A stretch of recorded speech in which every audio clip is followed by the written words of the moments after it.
Hi, I'm Sarah Stockham of Simply Sarah, and I'm delighted to be your host. This show has changed my life in incredible ways. It's given me the opportunity to look at some of my own inner demons, some of my own misgivings about a number of things. So let me just share a little bit with you about the transformational process that's been happening for me. One of those things has been truly learning how to videotape anywhere. One of my favorite backgrounds and places and lightings that was natural because of the huge windows was a place in Nevada. And I just happened to be there for a few days and had already scheduled in having some conversations with some people and was super excited about how that was going to work, and it did. In that particular position, we were pre-recording, and it just gave me the opportunity to see if I could actually do it on the road or not. When I was asked to be on Simply Sarah, have my own television show in January of 2023, one of the things that I saw as an incredible opportunity was that I could do it anywhere. That was one of my first questions for Julianne, the television network president. She was Julianne Meyer, now she's Julianne McCurris. And in that pure place, the conversation was just so pure about, this is your show, Sarah, and how incredible freeing that is. But there are also some challenges that come along with that. But before I want to share the challenges, I want to share how incredible it is to work with Julianne and the team. I get to, every single week, have conversations with people who I find their story to be interesting, if not fascinating. And the word fascinating comes from the word that means to look at something and almost be bewitched by it. And the bewitching part for me is how people have taken such difficult situations or areas that seem so amazingly limiting and have these transformational places where incredible expanse takes place in their life. I'm thinking back now on talking to Joe McClure. He was born deaf and yet now is the CEO for the largest steel manufacturing company west of the Mississippi. How remarkable is that?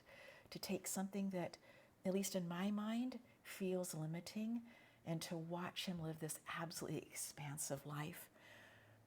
I think about my dear friend, Nicole Vanilla, who is an Emmy Award producer and lived around the world and has taken all of this information that she has gathered, ways of looking at the world, and allowed those to fuel this incredible way of asking questions, taking what for me, living in different places around the world, has taken me such time to transform that and feel comfortable asking different kinds of questions. My friend Nicole does it like water moving, flowing beautifully. It is amazing to listen into, and I'm deeply grateful for that. I think about the inspiration that I've gotten also from Caitlin Harries, who has been doing technology for her livelihood for more than 12 years. And yet, when I asked for her links, she was like, yeah, I'm going to choose to not share those from the standpoint that all of her things are personal. Yes, she has business links, but how remarkable is that somebody who spends and has spent more than a decade on the cutting edge of technology has this definitive line between the two. And that's transformational for me because it's an area that I have walked through the fire in different ways to try to figure out the best way forward. I had completely invested in a platform, had spent way more than I'm willing to admit in advertisement, only to have it hijacked in a way so that it actually, even though I jumped through all the hoops, it went away. And for me to sit about 15 months ago in a space of silence for about 6 weeks on what was my best next step forward and to try to figure that out I'm so deeply grateful for how Caitlin shares her story and how she balances and makes things work. So part of the beauty of Simply Sarah has been able to sit in conversation and truly in awe of all of the different people I've been able to interview. Somebody who looks at colors and sees colors in a way that helps her identify what the person is experiencing and feeling. I see colors, but I don't see colors that way. And then listening to somebody else talk about how getting outside and grounding changes everything for her. I get outside and I ground, but when I listen to her talk about it, I know that there are other ways to get outside and ground. And then I listen to somebody talk about the energetic tools of how they have worked through being able to travel. And more than one person has shared this. Grace Sanchez shares it.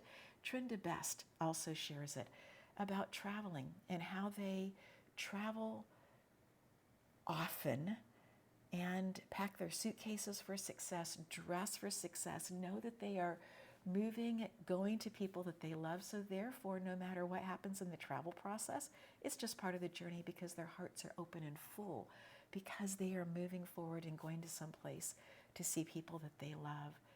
I love that.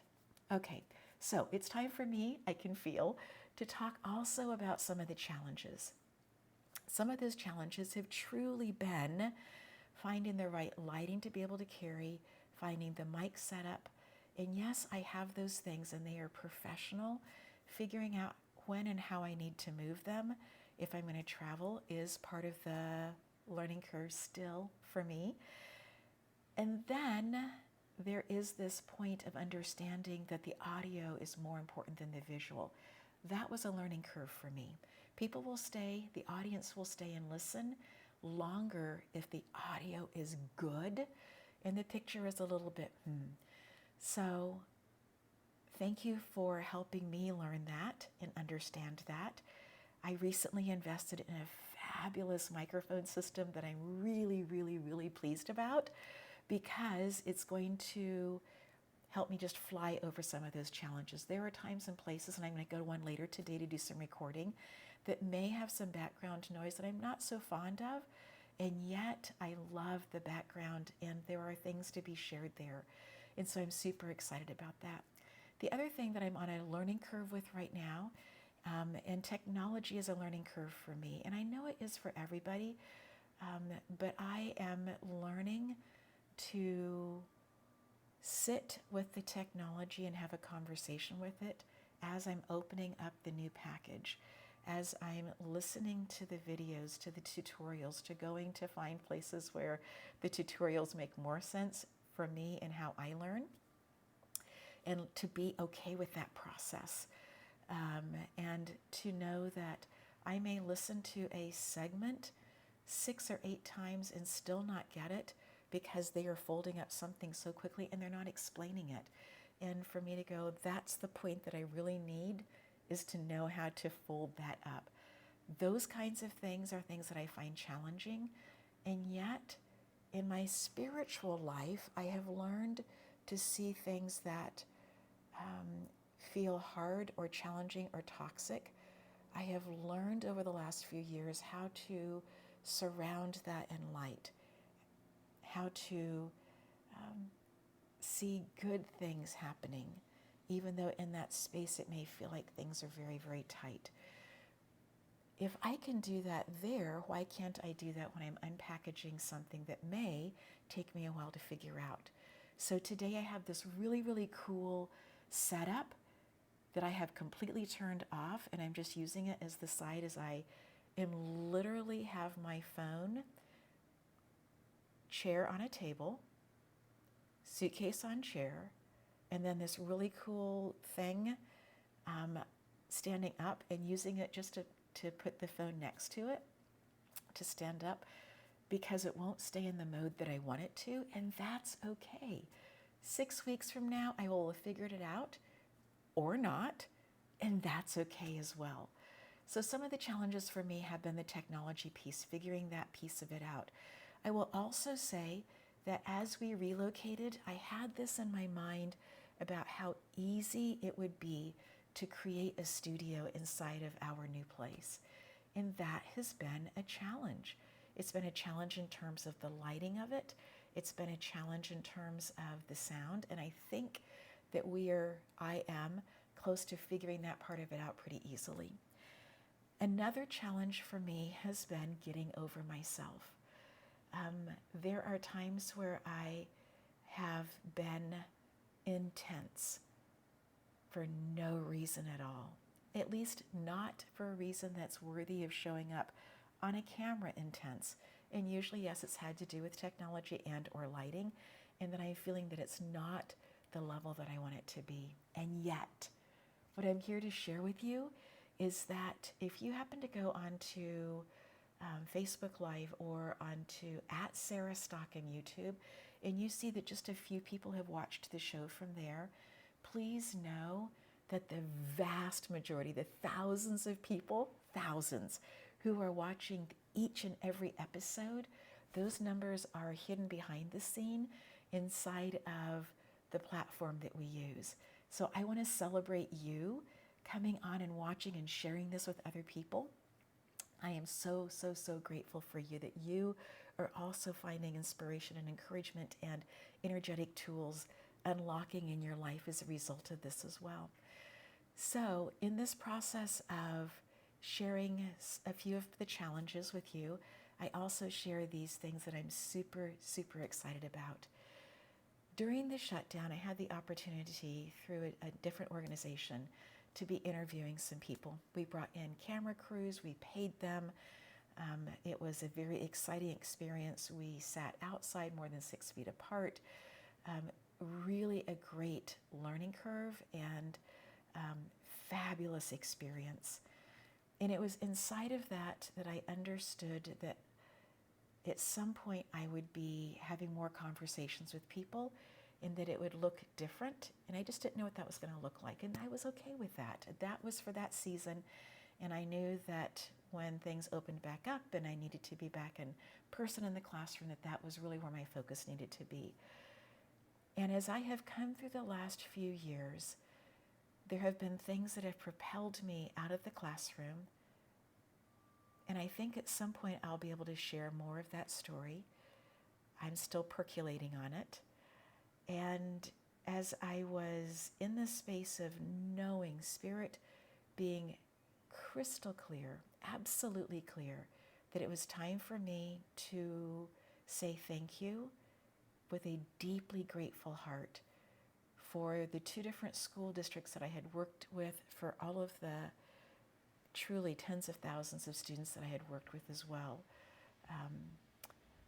That it was time for me to say thank you and to move into a new season. And here's one of my challenges, scary parts attached to that for me. Not sure what I was going to do, because you see, inside of my DNA, one of the things that I have known from childhood is I was translating for people around me with the languages that specifically with the language that I grew up with the African tribe. I'm pausing here because I lived with more than one tribe, and my friends at one of the places that we lived were Swiss German, and so I played with them and had a pretty great play vocabulary in Swiss German. Can't pull up those words now. So it wasn't that, it was when we moved to another place, and that as we had dignitaries come out to look at what we were doing and the clean water projects and the teaching people how to farm in such a way that they would have a higher yield with their rice with natural products, things that were already naturally there. As I was translating there young, I knew that I would be taking these tools of translation into my life and using them other places. It's one place to interpret for somebody. It's a different thing to translate. And so at that age, I was translating. I wasn't necessarily interpreting what was going on around for them. Every now and then I would drop in and do that. As I got older, I began to see that there is a huge space for people who have walked in a religious order, a religious space, to be able to not just begin to translate some of the words, give a deeper, perhaps wider meaning for some things, but to begin to interpret or give opportunities for interpretation through different lenses, much like looking at one of those light pieces that has a whole bunch of different facets to it, and you can hold it and you can roll it from side to side, and as you do, the rainbows begin to spin, the colors begin to spin on the walls. Not one of those spaces is the only way of refracting light. And so not one of these interpretations is the only way to be able to interpret energy or what's taking place. And so in this space, then I began to share with you that yes, as Reiki came into my life, it began to open up for me new facets, new ways of looking at things. And that became one more step forward for me into this space of Simply Sarah. So, knowing that I was going to be leaving the teaching place, I was looking for what it was going to look like for me to continue teaching, because inside of my DNA is a teacher. It's not just once in my gene keys. For those of you who are familiar with that, it is 2 times, which means that it really is exactly who I am. And it doesn't mean that everywhere I go, I have to have a podium and a microphone to start teaching and sharing. It just means that as I see the world, I'm looking for context. And as I see the world, as I begin to give context to things, I begin to look at how things could be woven together. And so often I keep it to myself, and that's okay. But what I'm finding on Simply Sarah is it also gives me opportunities to weave in some pieces as other people are sharing. Just like when my incredible niece, Michelle Stockham, came and was sharing about how she looked at artwork. She is a professional artist, and as she was being asked to do art, take these photographs of cats and do art, change it from photographs into art. And cats weren't really her thing. Dogs, absolutely. And when you see her in person and meet her dog Tokyo, you will absolutely see why dogs are her thing. Tokyo is such a remarkable being. In that place, she began to talk about how doing art was transformational for her. And as she was focusing on doing the whiskers, it changed for her how she looked at cats. And she began to fall in love with this genre of animals that really hadn't been one on the top of her list. And as she shared that, I began to see in my own life how when I had focused on a different way of looking at something, that it began to share new beauty for me. And that's been part of my story about moving from an area that was all jungle, living in the lungs of the world in Africa, right at the equator, moving from there to a very, very cold area more than once, and then choosing to move to California and taking in over time what all of the flora looked like and the fauna and all those experiences there, and then moving now to the most biodiverse space in the entire globe, even more than the Amazon River area, living in next to the Smoky Mountains National Park, right next to that, this incredible biodiversity that's here. And again, learning to take in, learning to fall in love with the textures, with the colors, with the seasons, with the fact that just moving a little bit north longitudinally and latitudinally over all those different pieces has fully changed how many hours of daylight we already have. And that's been amazing. So in this, yes, there have been challenges, part of them being technology, part of them being my own thought process. But what I have learned over the last few years, what I learned from Ella and Danielle Dagba, going through this soul journey, is that all of us suffer. It's true. But suffering is a choice. And I'd never seen it that way. And so as I look at being frustrated, with how technology or the lighting or the whatever happens to be. It's a choice to be frustrated and to stay inside of that. I can also choose to move outside of that and begin to look for answers and begin to be resourceful.